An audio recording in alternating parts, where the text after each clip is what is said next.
Ladies and gentlemen, welcome back to Somos Mas, the official podcast of Somos Mas NM, and your source for the latest news and notes on the Mexico United, the Mexico Runners, and the USL Championship.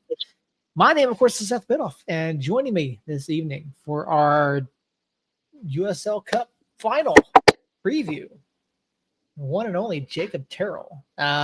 Jacob is not home. There you go, kissing the badge. Just make sure you do that next time you score a goal. I will. Don't worry. That's my go-to celebration if I ever score a goal for anything. There you go. That's the only way to do it. As you can see, it is just Jacob and myself. No Christina as of yet. No Earl this evening, who is under the weather. And friend of the show, Harry Austin, is, well, I believe, doing dad duty. So Justin and Josh, welcome on in. Glad to have you guys here with us. I don't know about you, and I kind of hoped we'd have more of the group on tonight because I have a burning question this week, and it's something that's been sitting with me for about 3 weeks now.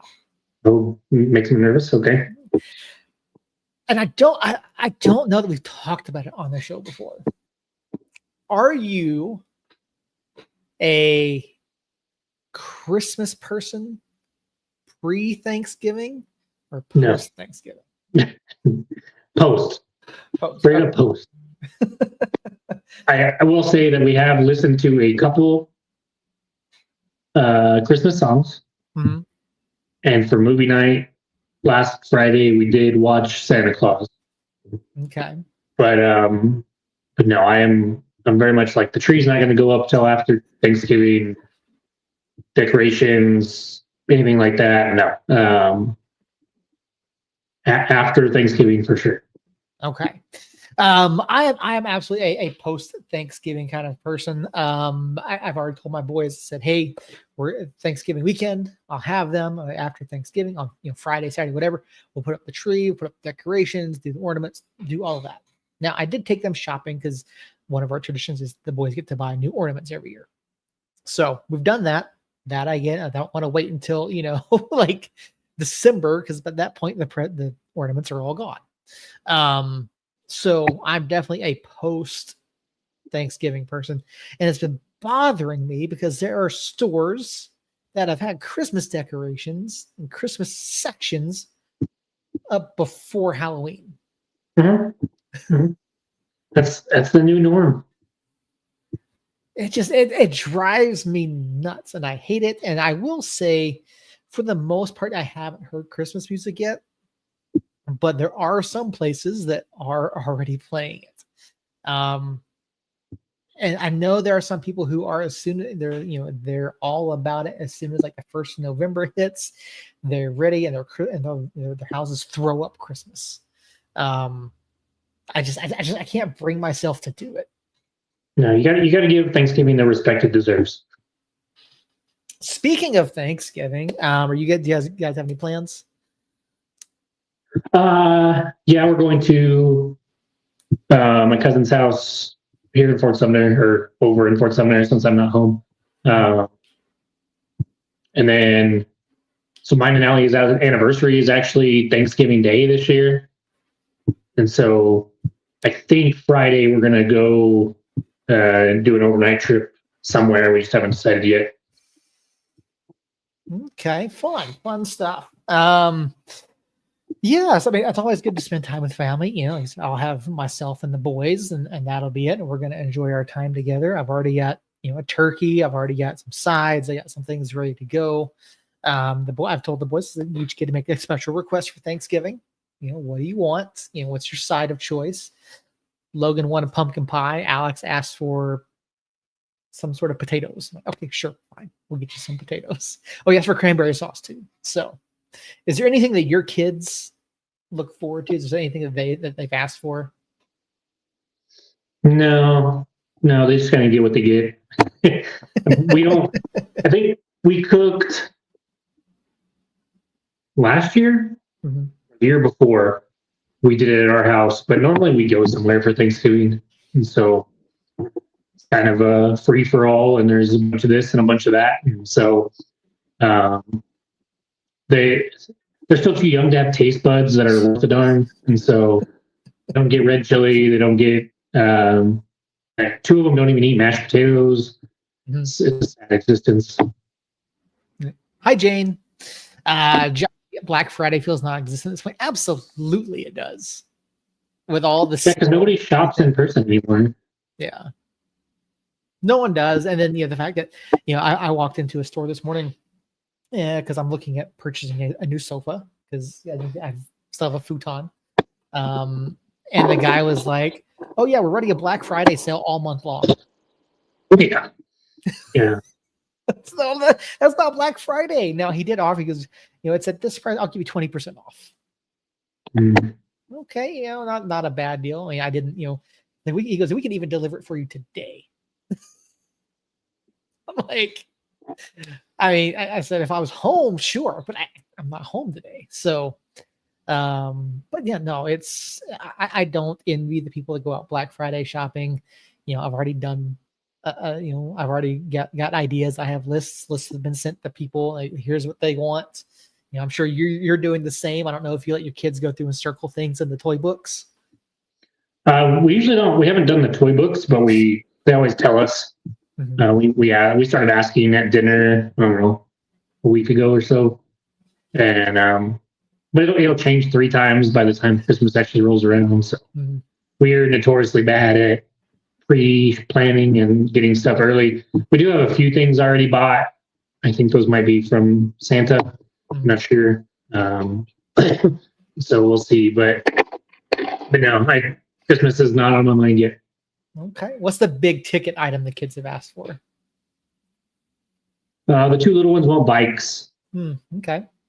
And then Zeke, he hasn't really said anything major. He just wants a bunch of little things. Okay. I mean, to be fair, yours are all still fairly young, so you can get away with that type of stuff. I've got one kid that's asking for a MetaQuest 3. Yeah, no, that's not happening. I don't care if they ask me or not. That's not happening. I but we don't. To be fair, we don't have, like, I have an Xbox One, but they don't hardly play it. They don't have tablets. They don't have phones. So they might ask for some of that bigger stuff, more expensive electronic stuff, but they already know the answer. Well, fair enough. So I gotta ask. It's been a long week. You and I, neither you nor I, are Cowboys fans. What's worse, the fact that part of their stadium fell down, or the fact that they're winless at home? It's the fact that they have trailed by 20 plus points in their last 6 home games. That's what's worse. Oh man, that organization is a shit show right now, and it's hilarious. Oh, it absolutely is. I'm working on a piece right now for 1017, about what could have been potentially, and I think if they don't waste as much time and money as they did on Dak, who is now on IR for the rest of the season, CeeDee Lamb, you could have gotten a Derrick Henry, you could have gotten a Joe Mixon, you could have done some things to improve that team, but instead, it's just a whole bunch of problems. Mm-hmm. Yeah. Mm-hmm. So, all right, enough beating around the bush. We've got some USL news to get to. We will, of course, get to our championship preview and predictions. But first, some news from around the league. First up, and this was brought to us today by Christina over in our group chat. If you've not been on Instagram today, we have our first bit of New Mexico United off-season roster moves. Unofficial, yes. The club has not officially announced anything, but it appears as though Jacobo Reyes is moving on. He posted a message to his Instagram saying thank you for letting him be a part of the story and saying adios, which to me comes across as a farewell, as though the club has not renewed his contract. I mean, obviously, Jacobo is someone who's been a bit polarizing amongst amongst ourselves. Earl is laying down in bed crying right now because Jacobo's leaving. That very well could be the case. But I mean, looking at what Jacobo's done in basically a year and a half, what's, looking back on his time here with the club, how would you rate him? How would you rate, where does this fall on the scale of importance to you of Makoba leaving? As far as like the roster in general that we have right now or had last year, however you look at it, and moving forward, he's middle of the pack as far as like who I would have liked to see. He's definitely not near the top of my list of players to bring back, but he's definitely not at the bottom. And so I'm a little upset by it, but I got to be honest, I'm not 100% sure we bring back a lot of guys. And so, and I don't know, I obviously missed last week for work and dad duty. I don't know if you guys talked about the Quill Dallas FC Dallas connection or not. Mm-hmm. We still, as far as I know, I haven't been too involved in social media the last couple of days, so I don't think they've announced a new head coach yet. So still a possibility that it's Eric Quill, sadly. We're hoping not, but well, I don't know. We'll see. There's a lot up in the air, and so I would just look at who we have and who performed well last year, and I think a couple of our top performers might be on the way out for bigger and better opportunities. And if Quill leaves, then who the hell knows what's going to happen there? I know Itamar is the one that calls the shots as far as personnel for the most part, but I know he takes input from the coach, and until we have hard, definite news there, who knows? Yeah, we did talk about it last week. We talked about where there's smoke, there's fire. There may potentially be fire. We did talk about the possibility, and obviously, coach has ties to FC Dallas, North Texas SC, and if there's a place for him to go, if FC Dallas comes calling, I think that's something he has to seriously consider. I think that's one of the few places that would actually be able to entice him to leave New Mexico United. In fact, especially given the fact that he believes that there is unfinished business. Now, I know some people were kind of trying to read between the lines of a tweet that he put out after the loss to Las Vegas. Just to say some people, you just say Harry. Harry certainly, and then obviously there were other people around the nation. Yeah, we're kind of reading into it. So, but yeah, like you said, this could be a season with a lot of turnover. I think that's a very real possibility. We see more than we did last year. And if coach does leave, then you have to throw out every plan that you have and start from scratch. Now, you certainly hope if coach does decide to go, it is sooner rather than later. That way you have time to find someone and get them in the offseason and let them develop and enact their scouting plan. So the longer it goes on that FC Dallas doesn't announce a head coach, the more worried I get. Because it could be a situation where that deal's already done, but United is saying, hold on, let us make some phone calls, see about a contingency plan. I did a little bit of digging before last week's show, and then the week since, and it seems like the thought process from guys that cover and are associated with FC Dallas is that he was at least a top 3 finalist for that job now here at the end of the season. They have paid transfer fees for coaches that are kind of unproven before, at least one other time. So it's not outside the realm of possibility.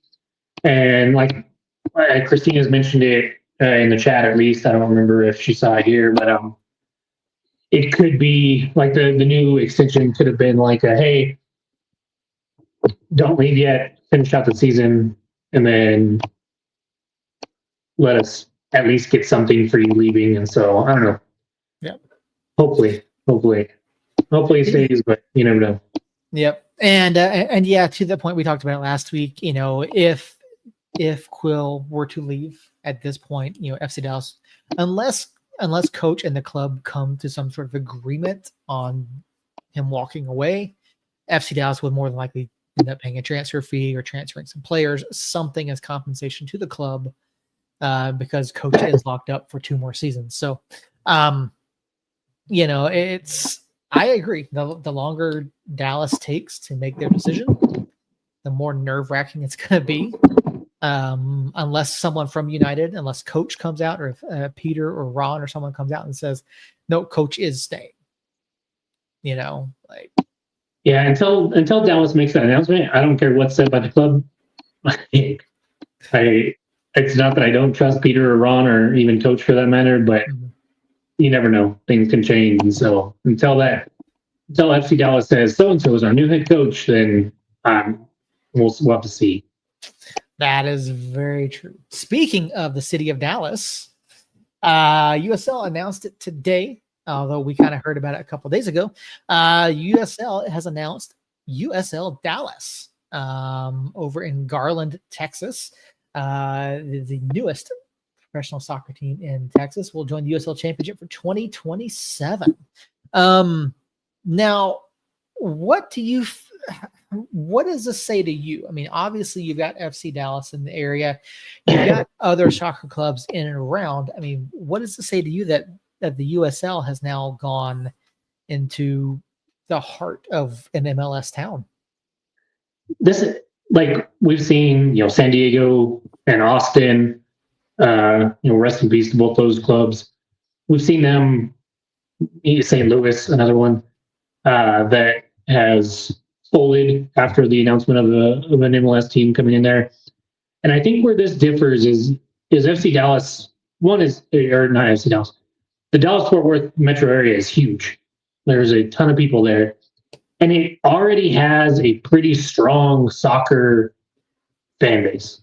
Mm-hmm. So I think when you look at it compared to some of those other clubs that haven't really worked out, Charlotte's another one where MLS has moved in. This one it's already an established fan base for FC Dallas and North Texas and all that. They already have a pretty heavy soccer influence there.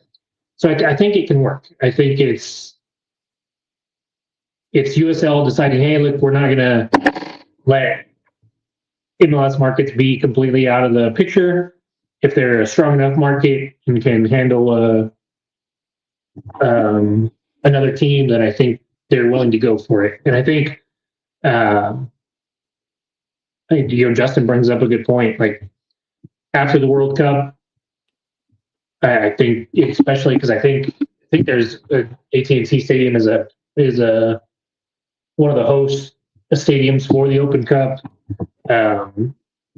You can get even new fans that come in and build on that too. So I think it's a decent move. I mean, I like these other markets like Des Moines and Brooklyn to an extent. And I know Brooklyn's there's 2 MLS teams up there, but New York's a different monster altogether.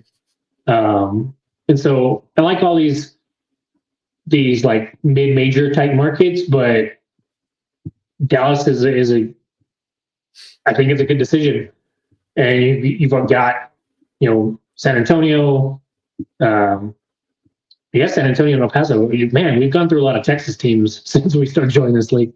San Antonio and El Paso are the only ones that are still kicking, but it seems to be a good market. And in the ever-changing universe of the USL and USL conferences, Dallas would be a good one to have right there in the middle to go one way or another if we need to.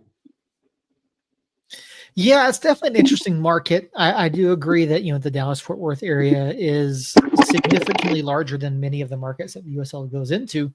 And they've certainly made a habit in the past of avoiding MLS markets. I do sincerely hope it works out for the USL. I think it does open up a lot of possibilities. Talking about teams going east-west. There was concern over with Memphis leaving. Obviously, the rights being transferred to Santa Barbara. But this does give you another solid Western Conference club that will hopefully be around for the foreseeable future. Oh, look here. Joining the show, Harry Austin. Harry, how you doing, buddy? Vice president of Team Jacob has arrived. Who's the president? I don't know. I got demoted, a month or two ago? I forget over who. That was Christina, but she's on the show basically permanently now, so she can't be president of Team Jacob. She's her own team now. So I get the promotion back. So I'm promoting you back up. Harry, well, you're obviously in Texas. You follow everything going on in Texas. What do you think of the USL going to the Dallas market? I think it's interesting. Great analysis. Moving on. So I got into it with a guy on Blue Sky about putting teams in markets with an MLS team and how successful that is. But to me, Dallas, New York, LA are kind of the exception to that, because he brought up Austin, he brought up Charlotte, and he brought up what was the other one? St. Louis, San Diego. San Diego. But to me, that's like putting two teams in San Antonio or two teams in Albuquerque. Probably not. Yeah, I know they're a little bit bigger, areas, but to me, putting a team in the Dallas-Fort Worth area, it's big enough to where you could have, FC Dallas up in Frisco. You could have, a team in, Northeast Dallas, which I believe is where this is. And you could have a team over in Fort Worth, because you're not going to drive from Fort Worth over to USL Dallas as an example, just, unless you're a sicko, but typically you're not going to do that. So, but you got to be realistic. You're probably looking at drawing crowds between 5,000 to 7,000, maybe, probably in that range. You're not going to get, I don't think they would draw what you guys draw, 9, 10, 12,000. I don't know if that's realistic, but I think that 5 to 7 range. And let's be honest, the reason why they're doing this is for TV markets. So you can say, hey, we've got a team in New York, we've got a team in LA with Orange County, we've got a team in Dallas, we've got a team in San Antonio, in these large metro areas. The one area where they're missing is Chicago, and they've tried putting teams in there, but that's failed. But we'll see. Quickly, over in the chat, we have a celebrity, guys. Coach Steve Familetta of the New Mexico Runners, who the club just announced that Coach that Fami is going to be back for season 6 up in Rio Rancho out at the event center. We will have Coach on before too long. We do want to talk to him ahead of the new season, talk some returning players, talk what's new with the Runners this year. So, Coach, we're happy to see you. Hope you're doing well, and we cannot wait to have you on the show. Go check them out, nmrunners.com, newmexicorunners.com. I need to make sure I got that correct. I do want to make sure we're directing you guys to the right place, because we do love it. Yeah, newmexicorunners.com. Go check that out. We'll have Andres and Coach on here in the next couple weeks and talk to them about the upcoming year. But I agree with you, Harry. I do agree that there is something to be said for sticking these teams in these large media markets. And obviously with the new deal that the league obtained, prior to the 2024 season, I think there is some room to take. I don't know how much market share you take away from those, but I think it's more so, again, the number of eyeballs, the opportunity to get more eyes on the league. So I do agree. I mean, do you see, other than competing in those markets, what are some of the drawbacks to USL trying to stick teams in these saturated areas? The easy one is, what if they fail? It's another black eye. Mm-hmm. Let's be honest. That's the risk. What if it fails? We've had 3 teams drop, between League 1 and League 2 so far this offseason. It's not a good look for USL. Period. I don't know. I guess I don't. As far as like the Dallas option, right? If we try it and it fails there, is it really more of a black eye than trying in Omaha or Colorado Springs or Reno or anything like that, and it fails? Like I don't think the risk of choosing Dallas over another place, I don't think is really that big of a deal. Here's the difference, though. It's a different time for USL Championship, because to me, and this is me speculating 150%. The reason why I think they're trying to do this is set up for a better TV deal, and Seth can talk about how markets matter in media deals along those lines, to where USL, I think, is going to have a Premier League, a Championship, and a League One. I do think that they're going to try to set that up, and that's why they're trying to get these big markets for them to get it. But we've seen it's the only thing that makes sense, and just I don't think it's a bad thing personally. I think it's high reward, low risk. Yeah, but exactly. there is just in the Dallas-Fort Worth area, you've got so much going on. Are you going to be able to build a fan base? And let's be honest, it all comes down to ownership and marketing and stuff like that. Like you guys have a great one in New Mexico with Peter and the gang that's all behind him, David. They do things the right way. Here in San Antonio, they do some things great, but a lot of things that they need to improve on. And so to me, that's where, let's be honest, lower league soccer, it depends on how much marketing and how much investment it does the club put into the local community. That's what makes or breaks you. Detroit City is a prime example. Mm-hmm. Yeah, and I know a lot of people, especially El Paso, gave United a bunch of crap a couple years ago for the marketing campaign they did, where they had United on the dump trucks, the trash trucks. It wasn't just El Paso. Let's be honest. Well, but they were one of the louder fan bases. Obviously, Phoenix was as well. But the thing is, with that type of campaign, you've got these garbage trucks going all over town, right? So they're going by thousands of homes a day. And, compared to, and yes, United does billboards and things like that. And yes, you get a lot of eyes, but when you have these garbage trucks going by, thousands, if not tens of thousands of eyeballs a day, that's more and more exposure. And to your point, Harry, about the media markets and marketing and all of that, you go into the media markets, you don't hear a lot about United on the radio outside of, Ron being on a show or Peter or Coach being on a show. There's no advertisements for New Mexico United.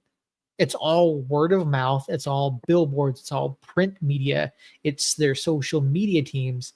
And when you go into larger markets like, Atlanta, Dallas, New York, LA, even, San Diego. And I throw Atlanta in there because of the longevity of the teams there, right? It's advertising dollars. It's the more people you're reaching through whatever means it is, the more interest you're going to generate. So, that's why, you look at here locally, with ESPN, we're now the affiliate for the Cowboys, the Nuggets, Notre Dame, the Yankees, the Dodgers. But, is Albuquerque a giant market? No, not at all. Not by any stretch of the imagination. But you've generated fan bases, and it's so funny. You walk around town, you see a mix of all of those teams. And so, yeah, I mean, I get it. I get USL wanting to get into these bigger markets, and I hope it works out. I really do.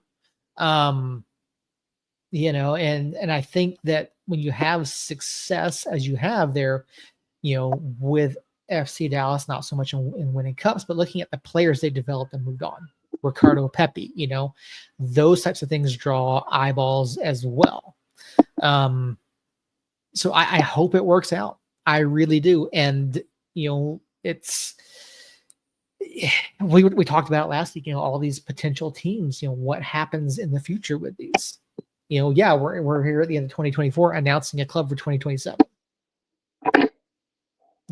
Is it too far out? Maybe not. Will the World Cup draw some interest? Probably.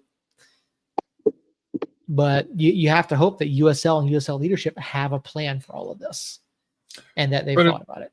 But it's better.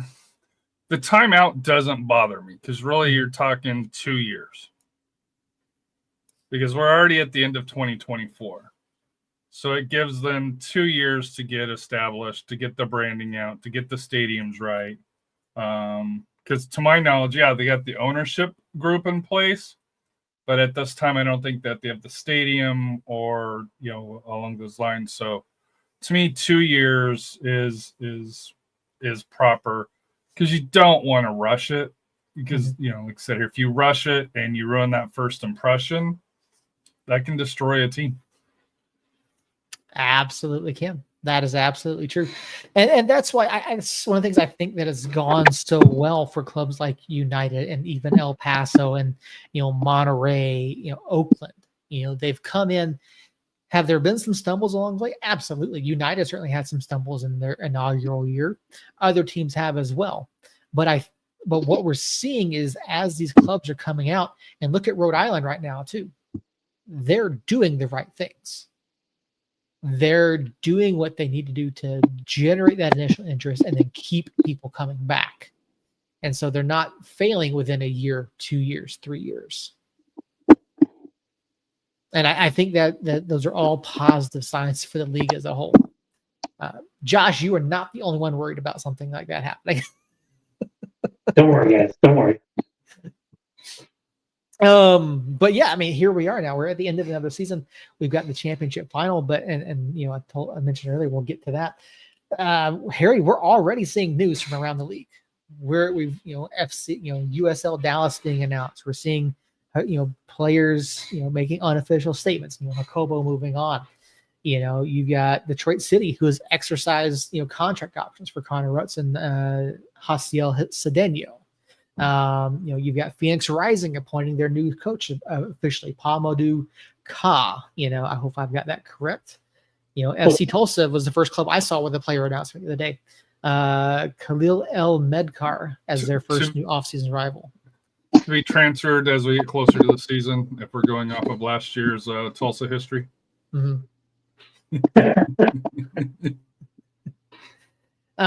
So normally we don't start seeing announcements until after the league season has finished. What makes this year different? Is this just teams wanting to get a jump on the off season, or is there something else here that we're not seeing? I think it's just teams getting a jump. I mean, Tulsa's been out they missed the playoffs completely, so they had time to work on a few things, as did Loudon, the team that they signed El Medkar from. So, and then contract options on your own team, fairly standard. I feel like we normally see, I know for a fact that New Mexico United last year announced before the championship final their initial wave of roster decisions. And so I think you see it some. And in fact, I feel like we've almost seen less this year than normal. But that could just be me. I'd have to go back and actually look. But I feel like we normally see the first waves. Maybe not. I don't know. Maybe I'm just being impatient because I want to know. I want to see stuff. So I don't think there's anything there. I think it's just a few things trickling in the week before the final. Not really anything that I think is a major deal. Well, I think the end of the year technically ends end of this month, right? I believe is end of the contracts end in November. So you're really looking at probably a week, and you want to try to get this out before Thanksgiving, which is next Thursday. Next Thursday. So I think you'll start to see a lot of movement with rosters and options for that here. Detroit City was interesting because there's some big names that are not returning back to Detroit, like Maxi Rodriguez, San Antonio's own. It did not return to Detroit City. But a little hidden secret that a lot of people may not be aware of. A lot of the deals for between players and teams are already done. Along those lines. So it may not be announced, it may not be official, but a lot of players already know where they're going as far as for the top players or the initial batch of players. For me, I'm waiting to see what San Antonio C does. Just like New Mexico, to see what they're going to be doing, who's coming back right now. Technically, to our knowledge, we've only got 2 players signed for next year. We don't have a coach.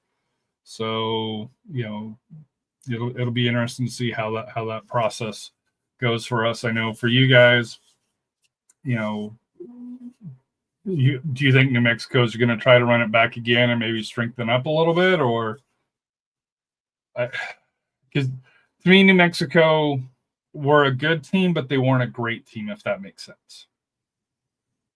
Like, I think they got the number 1 spot, but I think a lot, Sacramento was down, San Antonio was down, Phoenix was down. So a lot of the usual heavyweights, had poor years. New Mexico did really well. They got the results, but you can kind of see towards the end of the season, and you guys have talked about this, where things got kind of caught up, whether it was lack of bodies or, injuries, whatever the situation was. To me, for New Mexico, is how do you take that next step with a decent roster? The next step is signing like a JJ Williams type that can actually consistently finish and create goal opportunities on their own. Because, we said it pretty much all year. From back to front, this team was solid and we were deep. And I think we had a ton of capable players. What killed us against Vegas in the playoffs, what killed us in a few of the games that we lost, that I feel like we shouldn't have in the regular season, was we would have chances, we would create chances, we just wouldn't put the ball in the back of the net. And like, you look at what Rhode Island's doing right now with JJ Williams and Albert Dequa and Noah Fuson and all these guys. Like, they just have a handful of players that, if they get a chance, it's going in the back of the net, period, point blank. JJ Williams before last week had 8 goals in 3 matches. Like, that's insane.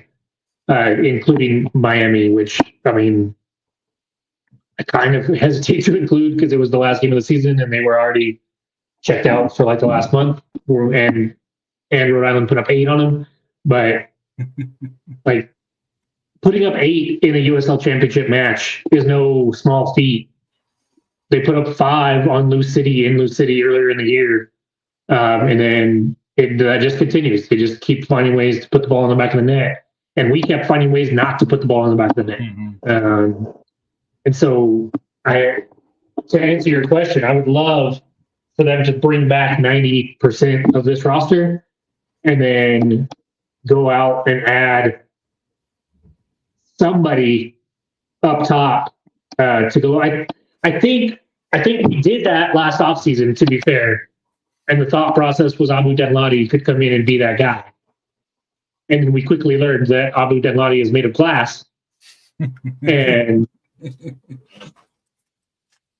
only had like 3 minutes on the pitch for like the first 3 quarters of the season. And so if you can replace Denladi's roster spot with somebody like Dequa or Williams or Wilson Harris. Now, these guys aren't guys that I'm saying we need to go out and get those guys specific.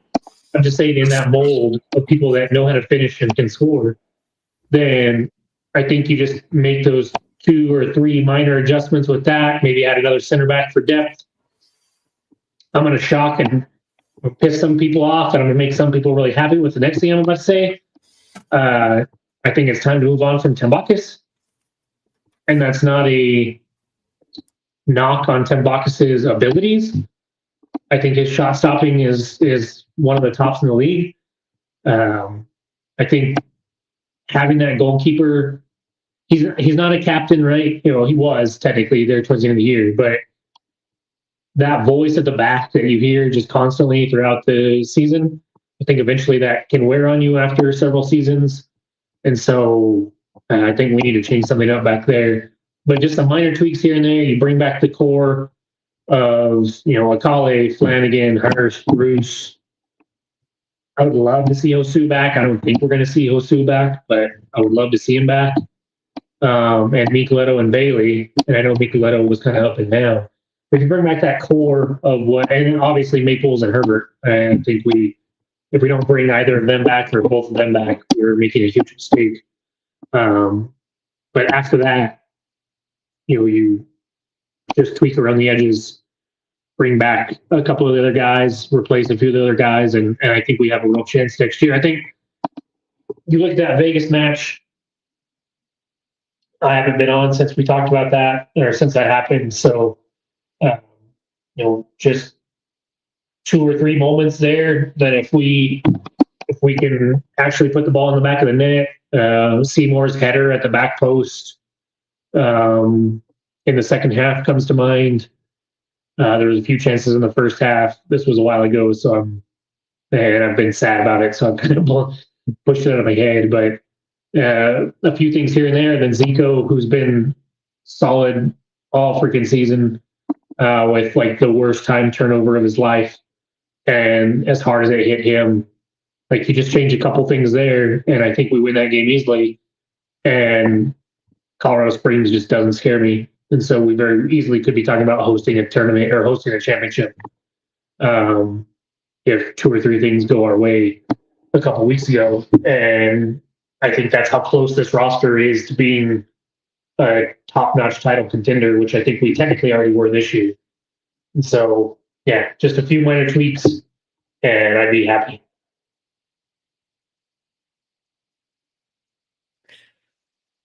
Yeah, it's an interesting thought exercise. I mean, we were talking about it a little bit earlier before Harry joined. I mean, a lot of it's going to depend on if coach stays, you know, because obviously if someone else comes in, we now have to rebuild under, you know, the plans of someone else. Yeah, I mean, we weren't far off from where we needed to be. And realistically, you know, one mistake aside, I mean, you know, things could have been different, but there was just a lot of, you know, our favorite phrases of the season, consistently inconsistent. And that's something that, you know, that we just never could figure out. Like, yeah, Hursty, you know, finished double-digit goals, but that was it. It took him. It was a slog to get there. Like, it really was. And you don't want to see that. You don't want to see your strikers, your forwards, struggling to earn chances, struggling to earn those goals. So, I mean, I'm certainly going to look at it more over the next couple of weeks now as we get into more about silly season and everything, you know. But yeah, I mean, you gotta look up top to start. And I love Brucey. Brucey is not a 9. Brucey is not a 10. You know, he's not. Is he dynamic? Is he fun? Absolutely. Do I love Brucey as a person? Yes. But when you're looking at the way that this league is developing, you look at the size of guys that are playing across these back lines. 5'4" Brucey ain't it. It's just not. And so I think you need other options. But yeah, I mean, you know, it'll be interesting to see what happens this offseason. And Harry, I am glad that you're here. You know, we've been wanting to talk to you about San Antonio. You know, like looking at the offseason, you know, you guys have had a really tough year. You know, number of injuries, coaching change. You know, realistically, where did the wheels fall off this year? And how does ownership put it back on in the offseason?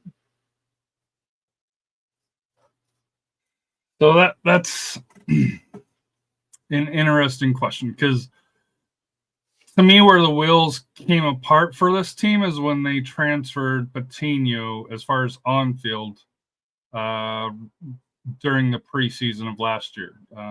He's that forward that you guys were talking about. He's the forward that we were missing. Mhm. He's an elite forward, especially at the USL Championship level.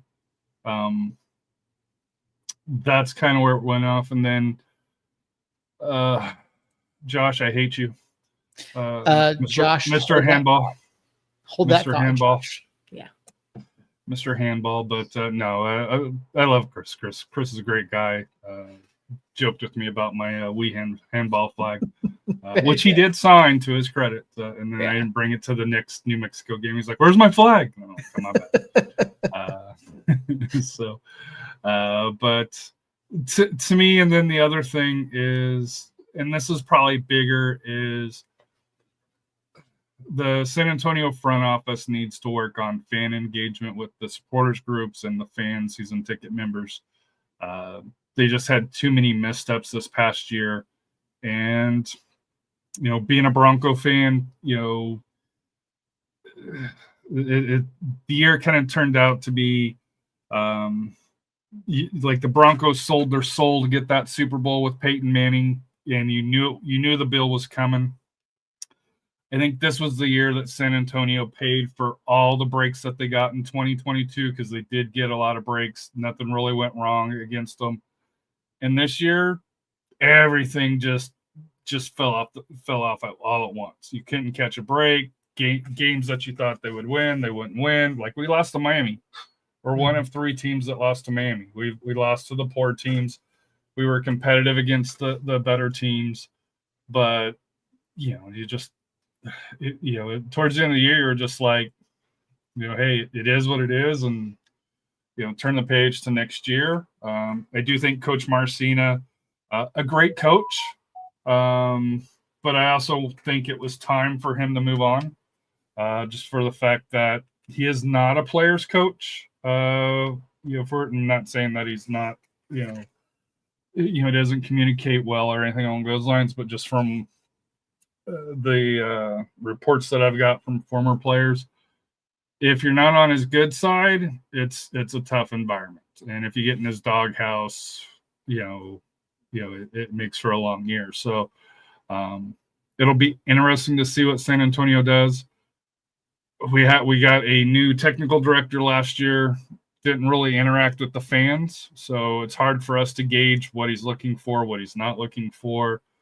But San Antonio is going to be much different next year. I can tell you that. What we'll look like, what we'll be. If you have that answer, you probably should play the Powerball or Mega Millions. Yeah, obviously a tough season. And we talked about, off and on throughout the year that, it was really kind of shocking to see how things just didn't come together for San Antonio. And, we were all high on San Antonio coming into the year. And so it was one of those teams that you don't expect them to underperform to that level. Mm-hmm. You look at the early season and you think, okay, maybe with the injuries, you're going to see a little bit of issue, but as those guys get healthy again, you'll see a bit of a rebound on the pitch, but it just never seemed to quite come together. Do you think maybe, you talked about, Marcina not being a player's coach. Do you take that to mean as though there was no buy-in into what he wanted? Do you take that to mean that it was just the composition, based off what he thought he would get out of guys? I personally think with the new technical director coming in, there was a little, like Marcina was more pressure, aggressive, no possession. Ferruzzi comes in from the FC Dallas model, which is, more possession based, more Darren Powell. And when we initially, like the first weeks, if you noticed, they wanted to hold the ball more. And I think part of it was at the end of 23, they kind of got figured out, because teams would just like, okay, hey, let San Antonio have the ball. They won't do anything with it, because they're used to being able to turn it over and do the quick shots. If you give them the ball and they actually have to work and pass and stuff, they don't play as well. So I think for San Antonio, it was just, Coach Marcina tried things. It just didn't work. The makeup of the team, if you look at the players individually, you're like, okay, hey, like Kevin Lambert, like I said, when he was Phoenix, looked great.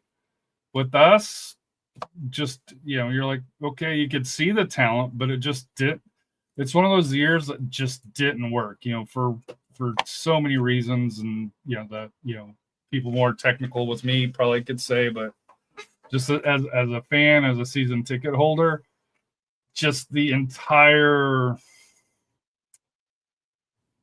feeling of San Antonio FC was just off this year. And it was off from the start. And like I said, to me, it goes to SAFC the week before the season starting, saying that they were going to charge for parking for the tailgate, where the Crocketeers and FTC and 210 Alliance hold their tailgate, and it went from $0 to $18 with no notice, really. I think it was like Tuesday, Wednesday before the first game of the season, and it just snowballed from there. And like I said, here it impacted the supporters groups, because the tailgate lost at least half, I'll say, of the people that attend.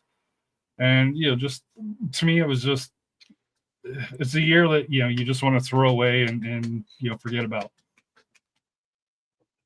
Yeah, it's kind of. I don't like hearing that about the supporters groups, and we kind of had a bit of we've had a bit of conversation throughout our group chats and things of that nature about the nature of supporters groups and clubs. And I think there's a much deeper conversation that needs to be had about that throughout the off season. So let's keep that in mind, and we'll bring that up as a topic here in a few weeks. Because I think if you look around the league, even if you look at United and the Curse, year one, the march was a huge deal. You watch the march in the stadium here this year, nowhere near what it was. And there's a lot, I've talked to different folks, heard lots of different things. And I think there's room to fix those relationships. We talked last week about how people were reacting different, in different clubs based off of how their reactions and how their teams have done this season. So we'll talk more about that throughout the off season. But yeah, I mean, hopefully ownership in San Antonio can get together this off season, find the right, gaffer. Is there a name that's been floated out there anywhere, Harry? No, not yet. No. Okay. Ferruzzi has a lot of ties with FC Dallas, so there's a few former FC Dallas coaches through there. I won't lie, until Quill re-signed with New Mexico, I thought that maybe there was an opportunity there because they did work together, but with him re-signing in New Mexico, I really only think there's one spot, where Eric will go, and that'll be, FC Dallas. That it'll either be there or New Mexico. But prior to him signing that extension with New Mexico, I wouldn't have ruled it out that he would have went to San Antonio, just with the connections and at least on paper and at least what's reported. San Antonio maybe has a deeper budget than what New Mexico has until you guys get your stadium. But with him re-signing, in New Mexico, to me, he's off the board. So it'll be interesting to see what they do, and whether it's somebody from FC Dallas. During the summer, there was reports of the old Rowdies coach that went overseas. I'm drawing a blank on his name. Collins. Neil Collins. There's reports of possibly him coming in at mid-season, which a lot of us were like, hey, make a move. And I think San Antonio could have turned it around with a different voice in the locker room. But that didn't happen. But I don't know if that was tabled for the off-season, like he wanted a clean slate, which technically, San Antonio only has 2 people under multi-year contracts right now. So how would you feel about Briggs? Do you think there's any chance he comes? I don't know if he would. He's an outstanding coach, very defensive. I personally wouldn't turn him down. He's not, he's not somebody that we like in San Antonio, because probably a rivalry that not many people really pay attention to is San Antonio and Sacramento, and it's more of a rivalry on the pitch.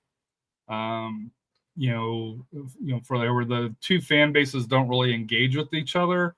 But if you've ever watched a San Antonio Sac Republic match, they're physical. They play on the edge. Typically, they're 1-goal games. It's very tight. Very, to me, it's a rivalry.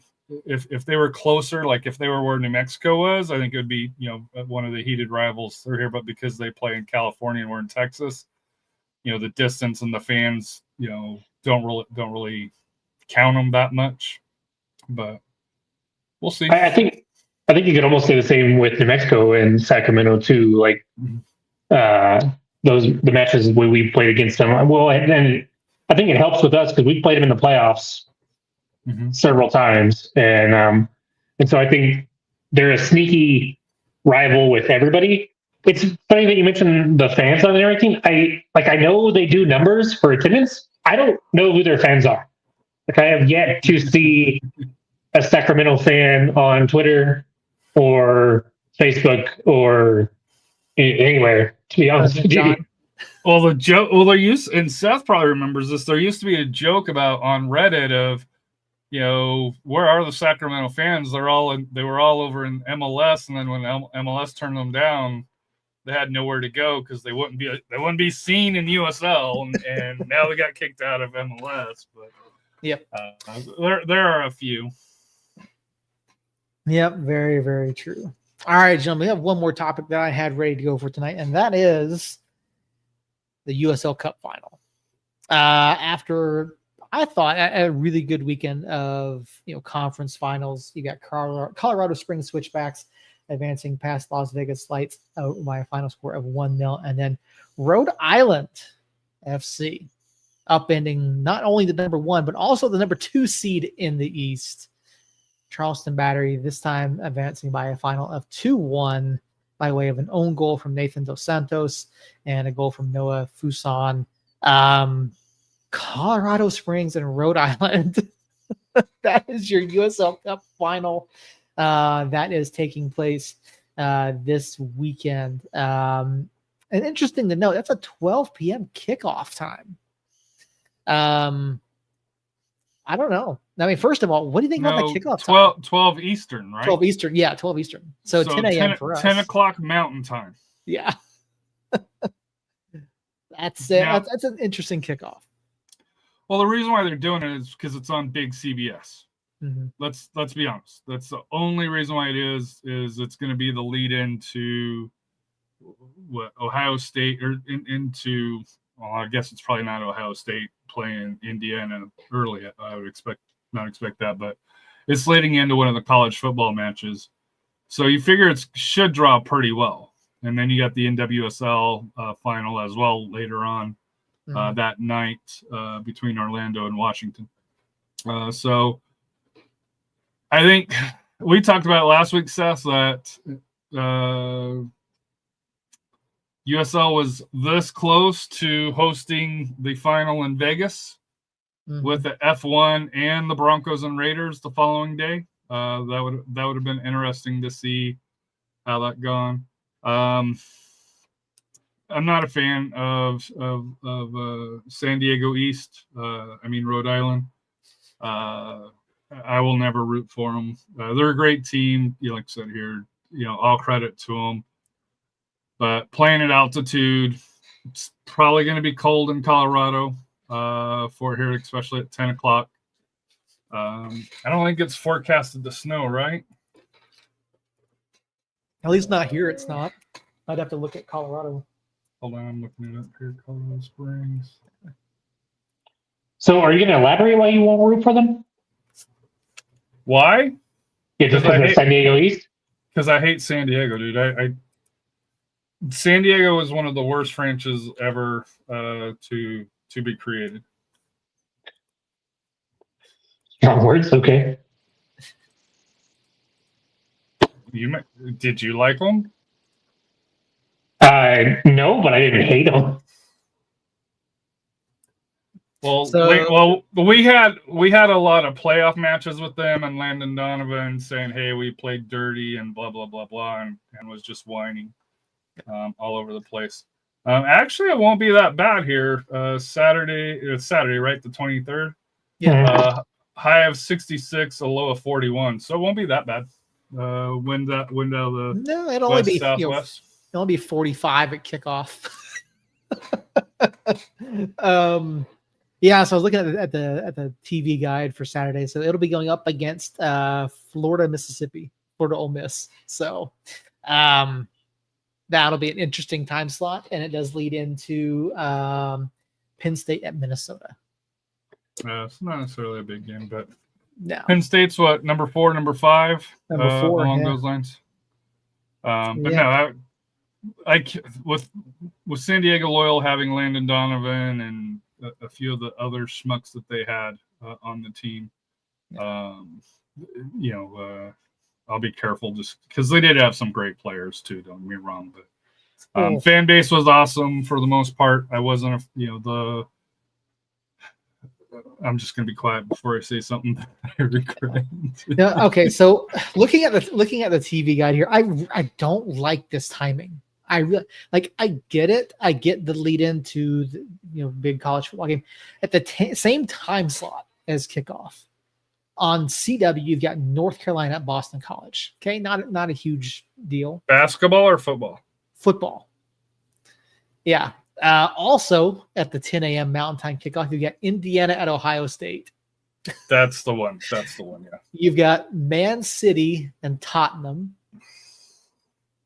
And you've got Mississippi and Florida.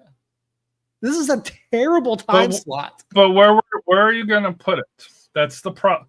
That's the problem with the current schedule for, let's be honest, for USL, for NWSL, and MLS. And this is part of the reason why I think MLS is looking to change it, because the LAFC hasn't played in 3 weeks. Mm-hmm. And I think next week they come back to it after the international break. And I know we're not super MLS fans, but to me, it's just when you get this late in the season, the key games for college football, college basketball's on as well. Mm-hmm. Just where else are you going to put it? But to have it on CBS is a big deal for the league. Mm-hmm. It's a huge deal for the league to be able to say, "Hey, we're on big CBS." I will say I don't know which time slot I like better, because you got NWSL going live at 6 Mountain Time. At that same time frame, you've got Alabama, Oklahoma, Army, Notre Dame, and another game on Fox, whoever that might be, and then Washington State, Oregon State. That Army Notre Dame game. I know we're not a football channel. Yeah, that is a game to watch. Army's undefeated. Mm-hmm. And that'll be interesting to see what happens there. I'm a Go Navy guy myself, but I will. I don't like Notre Dame either. So I know that's probably one of your bandwagons, teams that you mentioned ESPN follows out in Albuquerque. Notre Dame. Yep, we do carry many Notre Dame games. So yeah. And I asked about that because it's really strange. You wouldn't think it. You wouldn't think that would be a team that we would cover. But no, it's because of the Catholic population. Yeah. Yes.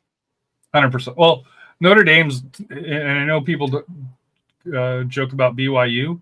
BYU is the same thing. They've got the LDS, the Mormon Church. There's BYU shows well on TV. And and I know they came out and they're behind Boise State right now. But if BYU was to win the Big 12, I do think that they would jump Boise State, just because Boise State hasn't played anybody, and the only reason why anybody cares about Boise State's because of the running back. Mm-hmm. Very true.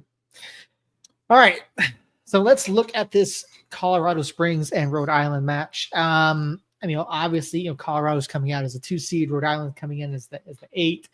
Rhode Island got stronger as the season went along after some early season stumbles. We were discussing it over in our group chat. One of the best expansion clubs in terms of seasons and their showing and depth into the playoffs. Colorado Springs, they just kind of kept chugging along all season long, made their way into the playoffs, and they were honestly one of the better teams down the stretch in the West. What's the key matchup in this game on Saturday? To me, can Colorado defense stop Williams and Albert Dika? Mm-hmm. If they can slow down the Rhode Island Express right now. Because let's be honest, Rhode Island is on fire offensively. And if Colorado Springs goes down, I don't think that they have the talent up top to be able to prevent a second goal for that here. And even though I won't root for them, you have to think Vegas and the money coming in will end up being on Vegas as we get towards later on in the year.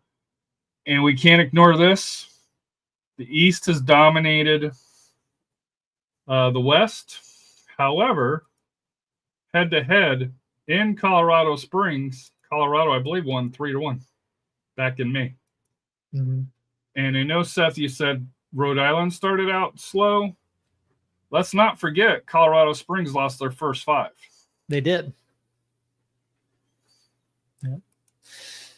Yeah, both these teams, they certainly, we talked to, Raising Anchor back at the beginning of the year and talked about some of the early season struggles that they had. You mentioned it there with Colorado, and they all, you mentioned losing 5 in a row. They turned it around as well, worked their way up. And yeah, I mean, these are 2 of the best scoring clubs in the league. Rhode Island finished 3rd in goals. Colorado Springs was 6th. You look at, goals conceded, Rhode Island, bottom half of the league, Colorado right behind them, 44 and 41 goals conceded respectively. So, this is tough. It really is. And I agree that Rhode Island front, they're going to be tough to stop. We talked about, after the shocking win that they had over Lou City earlier this year, and then you go in and none of us predicted they would do it again, but they did twice on the road. Okay. Jacob did. But yeah, I mean, this is really, really tough. You talk about Colorado Springs falling behind. I mean, yeah, they got Ronaldo Damas, but where's the creativity? Where's the chance creation? And if they open themselves up against this Rhode Island club, that could be bad. But let's not forget, Damas carried Orange County to a title in, 3 seasons ago? Mm-hmm. Yeah, 22, 21, right? Yes, 3 seasons ago. So, Damas carried that team offensively, but what won that team the title was defense. And Colorado is a lot better defensively right now. They are. I don't think they're 2021 OC SC level though. But I don't think Rhode Island is that that great defensively either. To me, these are 2 evenly matched teams. I think Colorado at the elevation, cold, being at home, and they've been home all playoffs, and Rhode Island's been on the road all playoffs. Let's not ignore that fact. Mm-hmm. I think there's a reason why expansion teams don't win in the first year. Spokane saw that this last weekend going against Union Omaha. I think Colorado grabs an early goal and wins 2-1. All right, Jacob. Man, I'm not jumping off this Rhode Island bandwagon now. That's for damn sure. I kind of see where Harry's coming from. I don't know, this Rhode Island team, we saw it last year with Phoenix a little bit, although Phoenix did it a different way than Rhode Island's doing it this year. But what Rhode Island's doing is almost more impressive than what Phoenix did. I mean, they're going on the road and just taking it to these teams and walking away with multiple goals and fairly easy wins against what were the two top teams in the league by far in Lou City and Charleston. And they just don't have fear. They don't have an expectation. And the way they're just playing is so loose and free. And I can't pick against them. To be completely honest, I'm not happy with this matchup because I don't want Colorado Springs to win. But I also don't really want Rhode Island to win just because I feel like giving them the title in the first year is just setting them up for failure in the future, whether their fans get too cocky and annoying. Not you guys, man. I promise. But or their fans are going to expect more, and if they have a down season, who knows what happens to that attendance and the support. So I don't know, but just the way they're playing, I can't pick against Rhode Island now. I just can't. So I was going to say 2-1 Rhode Island. But here's before I'm going to interrupt you, Seth, here, and I apologize. Here's the deal, and I'll toss it to you, Seth, for this here. I think the pressure is on Rhode Island now to win because they beat the top 2 seeds. They beat the best teams in USL champion, where, they had no expectations. I think the expectations now is that Rhode Island will win this. I don't disagree with you. I do want to correct myself here quickly. I said the game is 8. The game is a 5, not the 8. But no, they exceeded what they came into the season hoping for.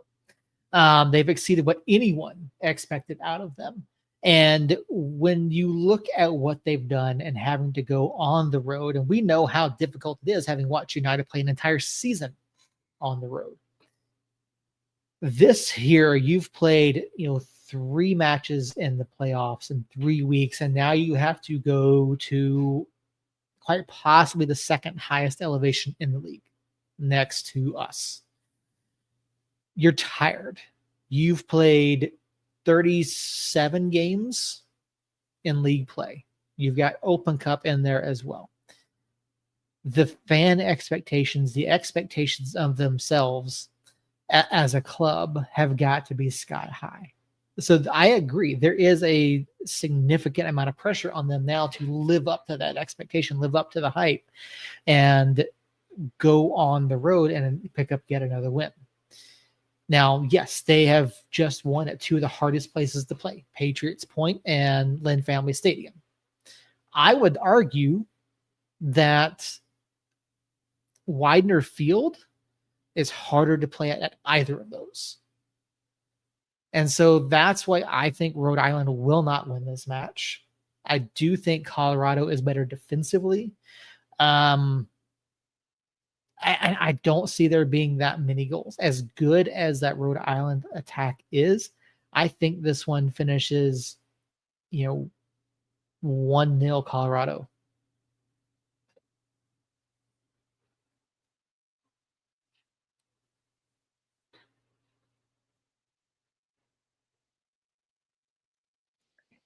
I'm just trying to go through and see where they went on the road first. So they went on the road to Indy first, then Charleston, then Louisville. Mm-hmm. Yeah, and I'll give credit. I hope the fans of Colorado Springs and already know that Rhode Island will have a traveling bunch that'll be going over to there here. I think it'll be a rowdy atmosphere for that here. And like I said here, to Annie Kaufman, who's one of the best fans out there. So excited that you get to see Colorado Springs host, and hopefully, since my club's in the Western Conference, I'm going to root for the Western Conference to win for it as well. But to me, like I said here, it'll be a fun match to watch. It should be an entertaining match. And I'm going to disagree with Seth. I don't think this is good. I know I put 2-1, but I think each team's going to have a lot of quality chances. So I think it's going to be a game where this isn't going to be a 0-0 defensive struggle, where there aren't shots that should have been took, put on frame here. I think both these teams have the offenses to light up the scoreboard. And let's be honest, it'll all depend on how this game is called by the referee, if they let them play, or if they're going to call ticky-tack stuff. Thank you, Jane. I hadn't pulled that up quite yet. I knew that people say Denver, talk about the elevation in Denver and here. I didn't know what the difference was, but yeah, no, that's going to be something to deal with. It absolutely is. Yeah, and it looks like we've got a pretty decent refereeing crew. Natalie Simon's not getting the nod for the Cup final. Ricardo Fierro will be the center. So yeah, it'll be interesting to see what he does and how he manages that game. So, all right. Do you guys have anything else before we get out of here? So let's make this a little interesting, okay? You guys both picked Colorado Springs. Oh, here we go. I really want the Rhode Island away kit with the ropes and the knots and whatnot. I've been wanting that since before the season started, whenever they announced it. So, if Rhode Island wins, I think you guys should pitch in together and get me one of those kits. And if Colorado Springs wins, I will buy each of you a kit of your choice, of your team of choice. As long as it's USL, because MLS kits are fucking stupid expensive. But do we have a deal? I could do that. All right. All right. You guys. And by win, you mean who lifts the cup, right? Because not the stupid 0-0 go to PK and you went on PK.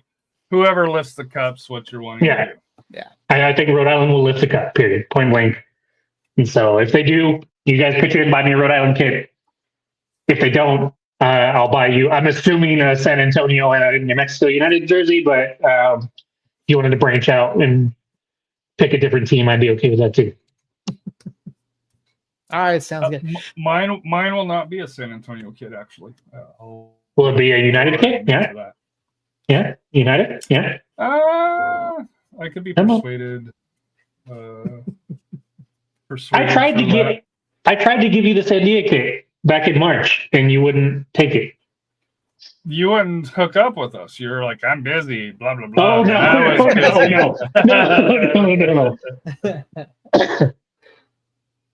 no. Quickly, this referee, Ricardo Fierro, his last match out in USL Championship, Orange County, Memphis 901. He gave out 9 yellows and a red card. Prior to that, he did Tampa Bay 2-2 with Hartford, Las Vegas 3-0 win over Legion, and then Loose City lost to Detroit City 2-1, 5 yellows and a red. Wait, so what was the last match? The last match he did in championship was Memphis 901 Orange County in the playoffs. He also was the 4th official for Spokane Ford Madison. So, but I will say the red that he gave, I think it was to Orange County. To Memphis. To Memphis was valid. Yeah, like I said, it was the dude just Yeah. Yep. Yeah, that was well deserved on that one. So. Oh, Josh is like assigned Messi. Yeah, I said USL. I said USL. That is a good question. Yeah, if you still have that kit, that could be a Christmas present for AJ. It's one thing you don't have to get. So thanks for buying a Christmas present for AJ. Nice. You cross that off. If it wasn't your team, Seth, who would you pick to get a kit of? From the championship, I don't know. That's a good question.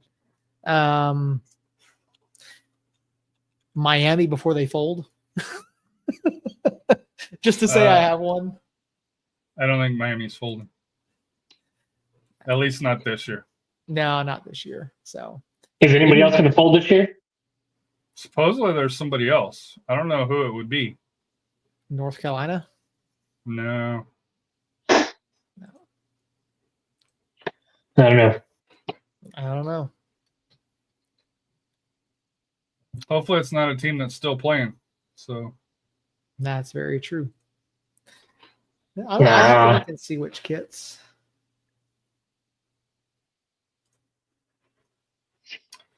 the Charleston has some kits that look nice.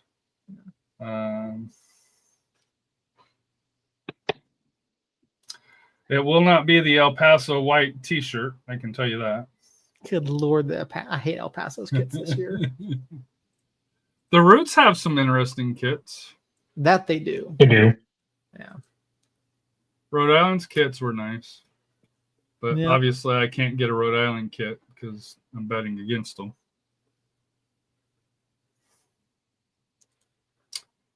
That would be interesting. I see there's a scarf up there, Harry. You could match Which scarf? Rhode Island's. Yeah, no. It's right there. I can see it. Oh, I know it's up there. Right next to North Carolina and Indy. Tell me, you could match it up real nice. Look real sharp. I was gonna say add because I've got 3 New Mexico flags that they give out. The ones that you can hold on a stick. Yeah. I need to see about getting the 2024 version to add to my collection. So that. Tell you what, I want the SAFC third kit. Hmm? Yeah. Fair. Yeah. Quickly before we get out of here, so Josh, back to your comment about bees. I've spoken to some folks. Bees is done. Wait, him. With United or just in general? Done. He's done. For those of you that do not know, he and Sali are coaching in MSA. So I have it on good authority that Bees is done. He's hanging him up. He will not be returning. What about the youngster? The one that's missed back to, was it Nova? Nava. Nava. What about him? Because he's had back-to-back serious knee injuries the last 2 years. ACL tears. Yep. As far as we know, he'll be back next year, but We'll see. we don't know. To be Yeah, determined. we'll see. Yep. Arturo is going to be an interesting one to keep an eye on as well. I don't think even if he does return to the club, I don't think we see him at all next year. So. But no. My final thought here, just because I know we're a little bit long. I don't know if you guys are doing a show next week or not doing a show, but with it being Thanksgiving, kids being out, in case that does weigh into things. Hope everybody has a wonderful Thanksgiving. Like I said here, just give extra love to your family, friends. I have a friend up in Colorado, or not Colorado, up in Detroit. Used to be part of the 451 Detroit podcast here, who lost his father. No, he lost his mom last couple of weeks here. So, like I said here,